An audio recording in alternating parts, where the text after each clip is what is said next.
प्यारे बच्चों, नमस्कार। आज हम पढ़ेंगे कक्षा 12 हिंदी विशिष्ट पद्य साहित्य का विकास। पद्य साहित्य के विकास क्रम को कितने भागों में बांटा गया है और कितने नामों से जाना जाता है, इसकी हम विस्तृत जानकारी रखेंगे और विस्तृत चर्चा करेंगे हम आज। और प्रस्तुतकर्ता अंजलि सिंह, उच्च माध्यमिक शिक्षक, शासकीय उच्चतर माध्यमिक विद्यालय भाट, जिला स्रोत समूह हिंदी, जिला अनूपपुर, मध्य प्रदेश।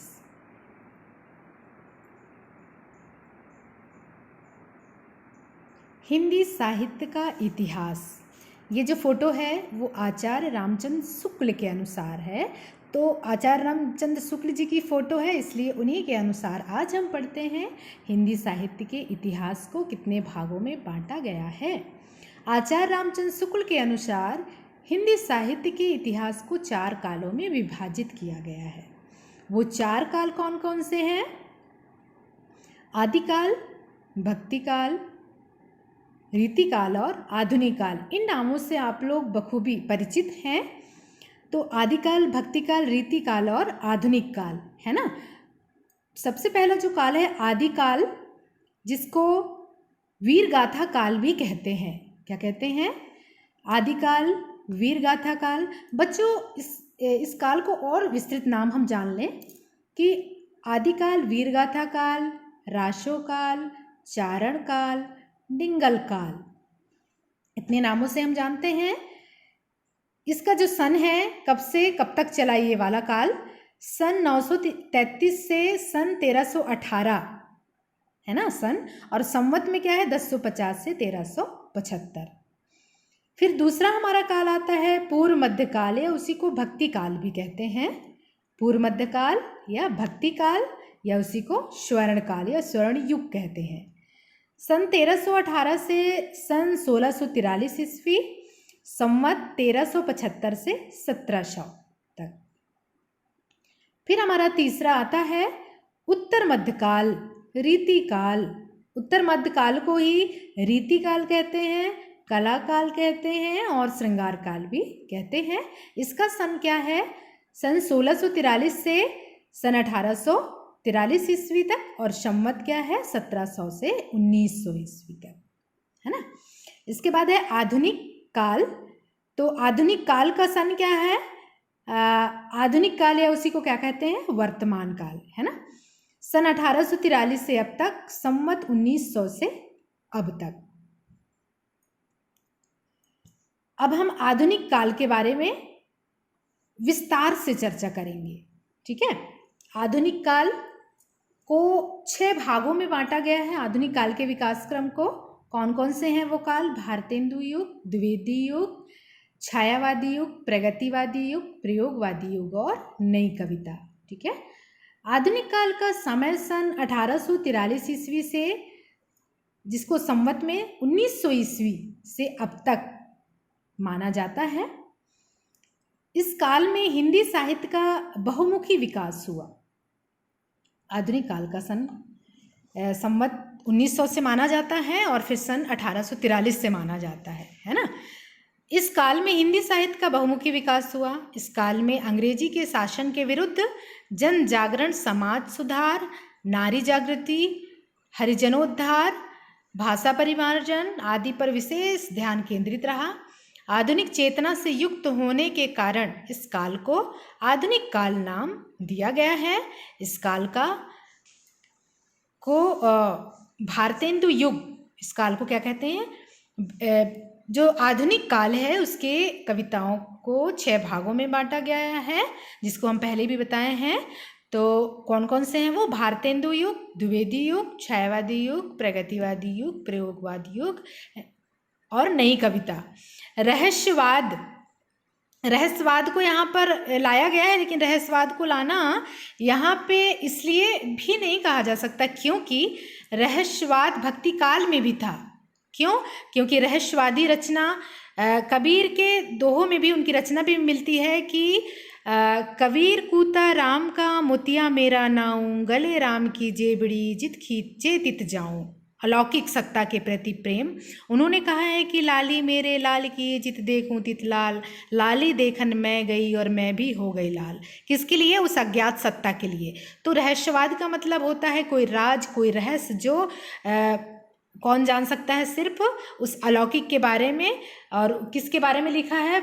अपनी आत्मा को प्रियतम और अपनी आत्मा को प्रेयसी तथा ईश्वर को प्रियतम मानकर उन्होंने रचना की है ना। और नए कविता के क्रम में विभाजित किया है। सबसे पहला है हमारा भारतेंदु युग। अब भारतेंदु युग में नाम से ही जैसे हम जानते हैं, जैसे आपको प्रश्न पूछा जाए कि भारतेंदु युग के प्रवर्तक कौन है, युग प्रवर्तक कौन है ना, तो नाम है भारतेंदु। तो किसका नाम आएगा? भारतेंदु हरिश्चंद्र जी का।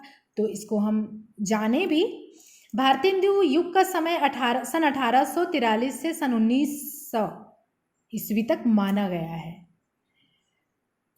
विराट व्यक्तित्व के धनी भारतेंदु हरिश्चंद्र के नाम पर इस युग का नामकरण हुआ।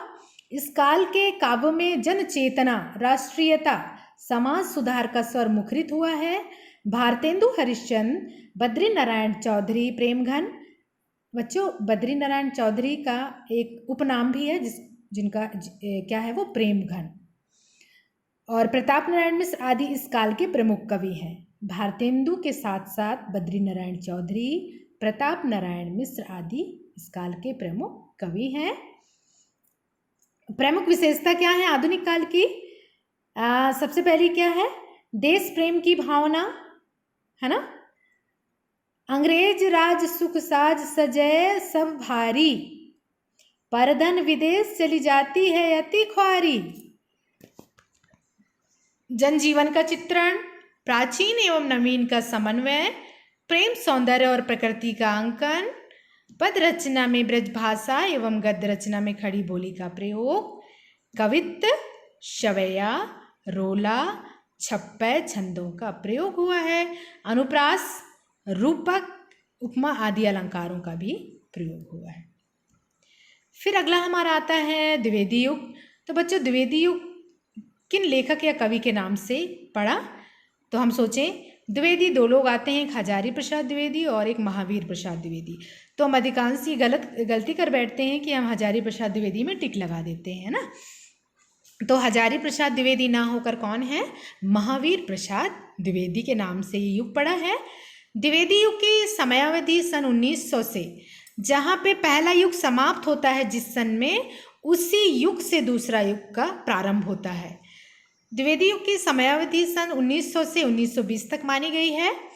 इसका नामकरण युग प्रवर्तक महावीर प्रसाद द्विवेदी के नाम पर किया गया है। इस युग में ब्रज भाषा के स्थान पर खड़ी बोली को काव्य भाषा के रूप में स्थापित किया गया। द्विवेदी युग में भाषा परिमार्जन तथा समाज सुधार के सराहनीय कार्य किए गए। अयोध्या सिंह उपाध्याय हरिऔध, मैथिली शरण गुप्त, श्रीधर पाठक आदि इस युग के प्रमुख कवि हैं। किसके साथ साथ? द्विवेदी जी के साथ साथ कौन कौन से कवि हैं? अयोध्या सिंह उपाध्याय हरिऔध, मैथिली शरण गुप्त, श्रीधर पाठक आदि इस युग के प्रमुख कवि हैं। तो द्विवेदी युग के प्रमुख विशेषताएं क्या हैं? प्रमुख विशेषताएं हैं, सबसे पहला ये भावपक्ष कला पक्ष नहीं आएगा इसमें, है ना। विशेष क्या है? लोक कल्याण की भावना, देश प्रेम, आदर्शवाद, नारी के प्रति सहानुभूति, प्रेम सौंदर्य एवं प्रकृति का चित्रण। और खड़ी अगर हाँ भावपक्ष और कला पक्ष अगर लेते हैं उस काल की कविताओं में, तो इनके प्रति जागृत होता है। और भाषा खड़ी बोली, छंद, कविता, कवित्व, हरिगीतिका और गीत, अलंकार, उपमा, रूपक, उत्प्रेक्षा। फिर बच्चों आता है छायावाद।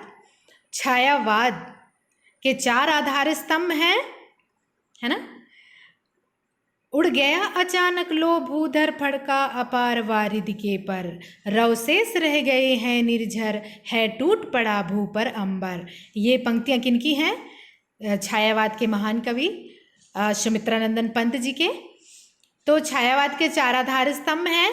तो सबसे पहले जो इसके प्रवर्तक माने जाएंगे वो हैं जयशंकर प्रसाद, क्योंकि इनका जन्म 1889 में हुआ था, है ना। तो छायावाद का समय जहाँ द्विवेदी युग का सन समाप्त हुआ है वहीं से ये शुरू होगा, इसलिए छायावाद का समय सन 1920 से सन 1936 तक माना गया है। यह युग हिंदी कविता के उत्कर्ष का है। प्रकृति चित्रण के एक से एक मनोरम नमूने इस काव्य में विद्यमान हैं। प्रेम और सौंदर्य का मोहक चित्रण इस कविता में देखी जा सकती है। भारतीयता, मानवता, राष्ट्रीयता आदि उत्कृष्ट भाव से यह काव्य ओतप्रोत है। जयशंकर प्रसाद, इस काल के जो छायावाद के महान विभूतियां हैं, चार आधार स्तंभ हैं, वो हैं जयशंकर प्रसाद, सूर्यकांत त्रिपाठी निराला, सुमित्रानंदन पंत और महादेवी वर्मा। ये छायावाद के प्रतिनिधि रचनाकार हैं। इनकी एक एक रचना हम बता दें यहाँ पे। आप लोग भी जानते होंगे जयशंकर प्रसाद के महाकाव्य का नाम क्या है? कामायनी। इसके बाद 1897 में सूर्यकांत त्रिपाठी निराला जी का जन्म हुआ, इसलिए जयशंकर प्रसाद के बाद सूर्यकांत त्रिपाठी निराला जी आते हैं। उनकी जो रचना है वो कौन सी है? परिमल, गीतिका, अनामिका और बेला, नए पत्ते, कुकुरमुत्ता, ये प्रगतिवादी रचना भी हैं। इसके बाद राम की शक्ति पूजा, ये रचना है इनकी। और सुमित्रानंदन पंत की लोकायतन महाकाव्य है। और महादेवी वर्मा जी की सांद, वीणा, ग्रंथि, पल्लव इत्यादि इनकी रचना है। सांद गीत, यामा और दीपशिखा इनकी रचना है। पल्लव ग्रंथि उनकी है, सुमित्रानंदन पंत जी की है। फिर है प्रमुख विशेषताएं। इस काल में छायावाद की प्रमुख विशेषताएं क्या क्या हैं? जो कवियों की लेखनी किस पर चली है? प्रकृति चित्रण, प्रेम एवं सौंदर्य का चित्रण, रहस्य भावना, व्यक्तिकता एवं वेदना, जागरूकता। और इसमें जो कला पक्ष है जिसमें लेखनी इनकी चली है वो क्या है? भाषा में भाषा शैलीगत नवीनता, लाक्षणिकता एवं सजीवता से युक्त भाषा का उत्कृष्ट रूप, प्रबंध एवं मुक्तक दोनों काव्य की रचना, छंद एवं अलंकार, नवीन छंदों का प्रयोग, मुक्त काव्य रचना, मानवीकरण, ध्वन्यार्थ व्यंजना, विशेषण, विपर्य आदि क्या है? ये नवीन अलंकारों का इन्होंने प्रयोग किया है। और प्रकृति के सभी कवियों ने, चारों कवियों ने बखूबी बहुत ही मनोरम चित्रण किया है। और मानवीकरण अलंकार का भी इन्होंने प्रयोग किया है। हमारा आता है अगला प्रगतिवाद। तो प्रगतिवाद किसे कहते हैं? प्रगतिवाद वह वाद है जो आगे बढ़ने या प्रगति करने में विश्वास करता है ना। प्रगतिवाद का समय सन 1936 से 1943 ईस्वी तक माना गया है। अगर प्रगतिवाद के सिर्फ एक ही ऑप्शन में ये पूछें कि प्रगतिवाद का सन क्या है, जैसे 1900, 1936, 1943, तो इसका सन क्या होगा? 1936। तो ये 1936 से शुरू हुआ, 1943 तक माना गया है। पूंजीवाद तथा शोषण के विरोध स्वरूप प्रगतिशील विचारधारा से प्रेरित कविता धारा के प्रगतिवादी काव्य नाम दिया गया है। इस काव्य में सामाजिक यथार्थ का अंकन किया गया है। इस काव्य धारा के कवियों में रामविलास शर्मा, भवानी प्रसाद मिश्र, केदारनाथ अग्रवाल, मुक्तिबोध आदि उल्लेखनीय कवि हैं। इसकी जो विशेषताएं क्या है? सामाजिक विषमता के प्रति आक्रोश और दीनहीनों एवं नारी के प्रति सहानुभूति, शोषितों के प्रति सहानुभूति एवं शोषकों के प्रति विद्रोह, रूढ़ियों का विरोध और आर्थिक और सामाजिक समानता पर बल दिया गया है। छंद एवं अलंकार प्रगतिवादी कवियों ने मुक्तक और तुकांत छंदों में काव्य की रचना की है। इन कवियों ने अलंकारों एवं रूढ़ उपमानों को त्याग कर नवीन रूपक तथा उपमानों को अपनाया है। फिर हमारा आता है प्रयोगवाद एवं नई कविता। ये अंतिम है। प्रयोगवाद के बाद नई कविता आएगा, इसके बाद ये समाप्त होगा। अज्ञे द्वारा साप्ताहिक तार सप्तक के 1943 में प्रकाशन के साथ ही प्रयोगों की प्रवृत्ति के प्रति आग्रह दिखाई देता है। हम इसको इस तरह भी बता सकते हैं प्रयोगवाद के लिए कि सन 1943 में सच्चिदानंद, हीरानंद, वात्स्यायन अज्ञे के नेतृत्व में एक आंदोलनकारी लहर उठी जिसे हम प्रयोगवाद या नई कविता कहते हैं। तो प्रयोगवाद का सन क्या है? 1943। 43। धीरे धीरे इन प्रयोगों के फलस्वरूप जब काव्यधारा प्रस्फुटित हुई वह नई कविता कहलाती है। इस धारा के कवियों में सबसे पहले नाम तो अज्ञेय जी का आता है।